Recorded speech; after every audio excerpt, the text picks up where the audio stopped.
honor students for English C1000.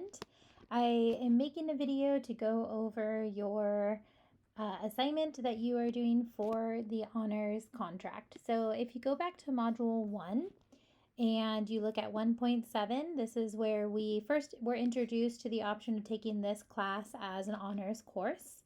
And so there are a couple different links here. One is the honors contract from City College that discusses kind of the expectations for honors students and how to approach that. You have already done this where you've submitted your approval of accepting this class as an honors course.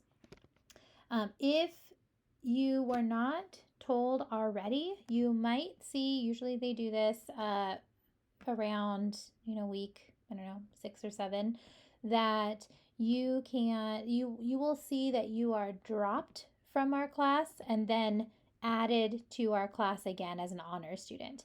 If you see that, don't worry about that. You are still in the same class. You are still in our course. Sometimes students don't get that notification, but if you do, don't worry about that. You're still in the same course. It's just in order to give you an adjusted title on your transcripts. So again, don't worry if you see that.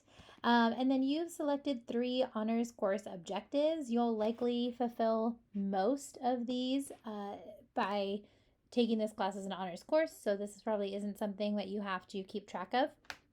But you are asked to engage in the class at an A level. And so again, if you look back at our class website, you'll see that an A level already meets these. You're going above and beyond the standard performance and expectation. You may have an increased degree of participation. That doesn't necessarily mean if you're taking an in-person class that you have to speak up more. It might just be that your participation on discussion boards or small group conversations is enhanced. More opportunities for research, that's going to be fulfilled with our essay. So a lot of these, like leadership in the class, a lot of these are kind of met by that A level of expectation anyway. The next thing you'll see is our contract addendum, and this is what goes into my class specifically. And so this is what you have to do in order to fulfill your honors requirement in my English C1000 course. And so one of those, again, is working at an A level of expectation, but the other is writing one additional paper independently.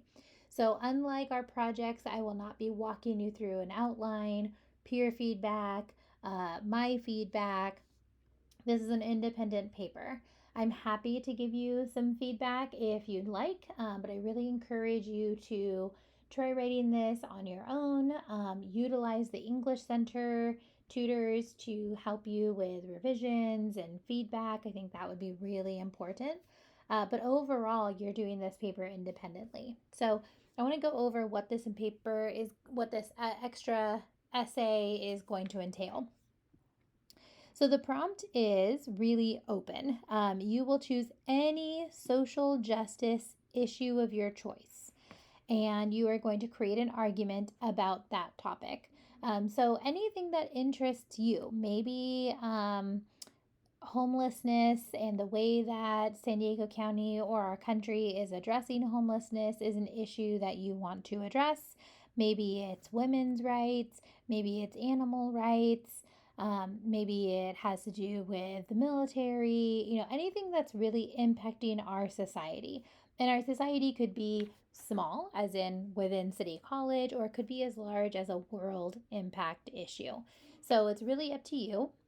Choose an issue that you find interesting or that you want to write about or learn more about, and then you're going to create your own argument on this. So it's not just a research paper where you're presenting information. So let's say you want to address women's rights. You're not going to choose a topic within women's rights, like let's say, I don't know, I don't really want to go there, but let's say like reproductive care, and you are talking about women's rights for reproductive care. And so you are going to have a stance on it. What is your opinion? What is your idea, what is something that you want to argue. And so you will be using I statements, but you are going to try to come up with a stance that you are going to convince your reader to agree with. So it's either you want them to do something or you want them to agree with a certain idea.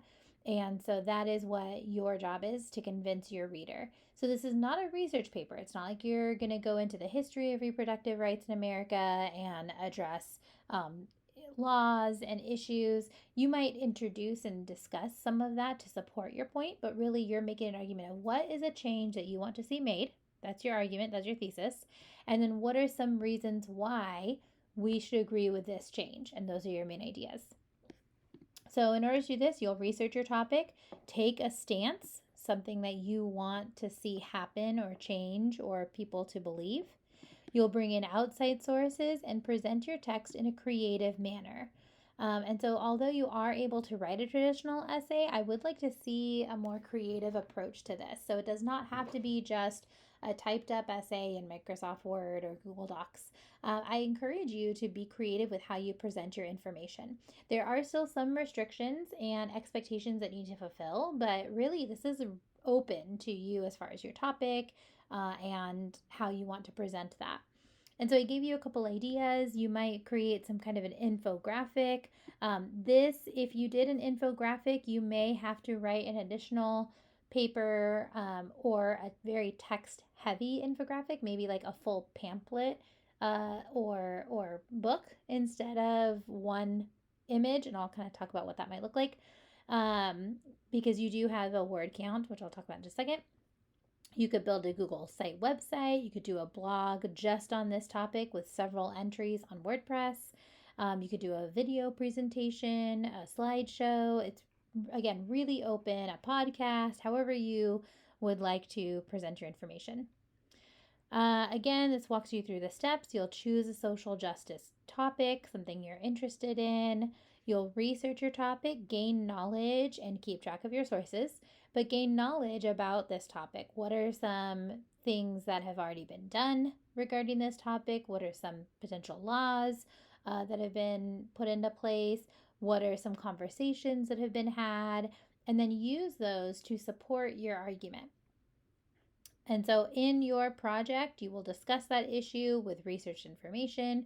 You will make your argument and then support your argument with at least 3 main ideas. The more, the better. Maybe you have 4 or 5 body paragraphs, it's up to you. And then an option is one way to really strengthen your argument is to use a counter argument and a rebuttal. And we've talked about this in class. So this is optional. It's a good challenge for you if you want to kind of elevate your writing. Let's say that you find a good point that the opposing argument makes. So then you address that and you say, while this is a strong point, I still believe your argument because blah, blah, blah. So it is a good approach to solidify and validate the opposing point and then still bring your reader to your argument. The submission expectations is that you have 1,000 to 1,500 words. So that's why I say if you do something like an infographic, if that's something that's interesting to you, instead of just like a one sheet infographic, maybe you do something like a little, like a 3 trifold pamphlet, or even like a informational little book or zine. That is something that you can do as long as you have that word count, and so that would be stretched over multiple pages. MLA format, if applicable. I do want to see your work cited, and so that should be an MLA format. But likely, unless you're doing a traditional paper, your text won't be an MLA. But if you decide that you want to do a traditional essay, then make sure that that's in correct MLA format as well. You need to have at least 3 outside sources on your works cited page. So again, using sources outside of our classroom, sources that you have found on your own that are reliable and relevant to your topic. And then I would like to see a high level of effort demonstrated. So I want to be able to see that you put time and effort into this. If it looks like you threw together a slideshow and it's all white background, black text, and it's just text, text, text, text, text, no images, no links, no videos, no enhancements, that's not really demonstrating a high level of effort. That's kind of like the bare minimum. So I do expect to see a good amount of effort put into your work. I have here that it's required to meet at least twice in the semester. This used to be an expectation. I don't, from the honors department, I don't believe it's an expectation anymore. We did have the one Zoom meeting, and so you're welcome to initiate another Zoom meeting with me if you feel that that is necessary and helpful. But I would really encourage you to utilize the English Center instead of the instructor. So this would really say conferring with outside support, whether that's the English Center or me, however you do that. You are welcome to decide your own timeline. So I'm not going to hold you to like turn in your outline at this point, turn in a rough draft at this point. It's really up to you. I'm trusting you as an honor student to be responsible for your own work. And so you can pace your work as you'd like, as long as I have this by the end of week 15. I do get a lot of submissions from my classes week 15 and week 16, so grading is pretty heavy, but I do want to make sure I get this before the end of the course and can say, like, yes, you've met the requirements and give you any feedback necessary. So, what I would recommend is you start with outlining, doing some research. You maybe go meet with an English Center tutor to kind of make sure that you're meeting those requirements. You develop a rough draft, you send it to the English Center or meet with a tutor to receive feedback on it, revise it, and then submit it. So that will take a bit of time. Um, I don't recommend you wait until week 14 to work on this. So just start working on it little by little, fill it in on your schedule, and I would set aside some time every week to work on this. As far as grading, just like the rest of the course, this will be kind of a complete or incomplete. And so you are held to a higher standard. And just kind of a reminder here that I'm looking for that in your work as well as throughout the course. So it rarely happens, but if you do not complete the additional paper, or project, your grade will be automatically dropped one letter grade. So let's say you earned a B in the course because of the coursework and turning in your assignments and showing effort. Let's say you earned a B and then you don't do the honors paper, that automatically drops you to a C in the class. So definitely make sure that this gets completed now that you've registered for the course, the honors course. Okay, so I don't currently have any examples. This is a new style of honors essay that I've assigned, and so I don't have current examples. I might use some of yours with permission for future honor students. But just to kind of walk you through, I use Canva a lot. So if you're familiar with Canva, canva.com, they have some really great tools that you can use for free. And so let's say you want to do a PowerPoint presentation. They have like full presentations, and even they're all pre-formatted slides. So if you wanted to do slides, that is something that you can do. And then you can kind of go through some different approaches to organizing your slides. Again, showing more effort means maybe you'll have a video that relates to your topic embedded in your slides, or maybe you have images on your slides to enhance your argument and support your points. As long as you're still fulfilling that 1,000 to 1,500 words throughout your slides. And so that might be 30 slides or 20 slides. It might be a little bit long, but that's okay. They also do have infographic templates. Again, these are pretty simple. These are not going to fit your 1,000 words, but maybe you have a few different panels that you want to use, or again, a pamphlet. And you could do like a trifold pamphlet where you have 3 sides on one, 3 sides on the other. Even there, including 1,000 words might be a bit much, so maybe you have a couple of those. But they have a lot of great templates to help you with the structure and organization. So feel free to use some of these. One of the other options I mentioned was Google Sites, and that's Sites, SITES. This is the same program we're going to be using for Project 3, where you can create your own website with different pages. So just for an example, these are some templates. You can click on a template or create your own blank site from scratch. And there are various pages. There's different sections, colors. You can replace the pictures. You can embed videos. There's an embed here, images, text. And if you go to pages, you can have various pages. So for our project 3, you'll find that you will have a home page. You might have 3 or 4 pages for your body paragraphs, a conclusion, and a reflection, and a works cited page. And so that's what project 3 will entail. So you may have several pages on your website as well. And again, I'm just looking that you are putting effort into your presentation.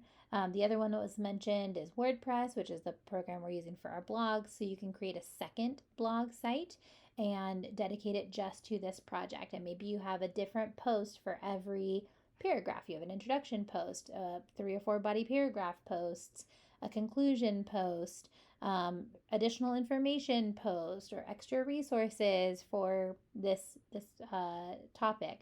So feel free to put your own creative spin on this.